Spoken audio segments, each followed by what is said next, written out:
The weather gave us a preview of November, complete with a little grauple. Did you happen to see this earlier today? So it's those little pellets that look like Dippin' Dots falling out of the sky. So what happens is it's cold enough for snow in the upper levels of the clouds, but as those snowflakes fall down into a warmer layer of air, they partially melt.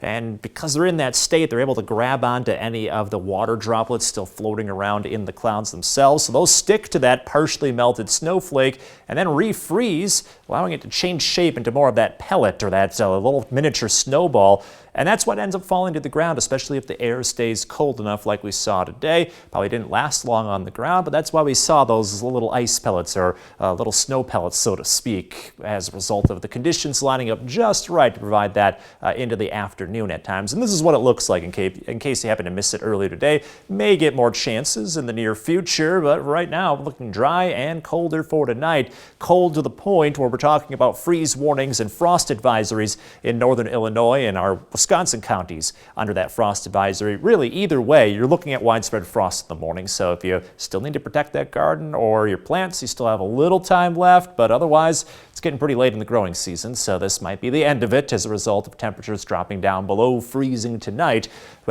setting us up for that widespread frost. Otherwise, we're mainly cloudy and a little breezy overnight. That means a chilly day for tomorrow. Breezy winds and cool temperatures, of course, combining to keep the wind chills at brisk conditions. Not much for sunshine either, looking mainly cloudy in the afternoon. So planning your day out, brisk start to the day. Get ready for wind chills in the 20s in the morning. Not much warmer into the afternoon, but at least the wind chills get a little closer to 50 degrees by the mid-afternoon.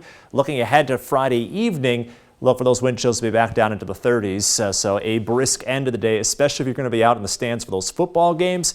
Watch out for scattered showers, too, on top of that. As we turn to Future Trek, these start rolling in a little after 5 o'clock. They'll stick with us between 5 and about 8 o'clock at night. You can see they're a little spotty, so we might get some dry time here or there.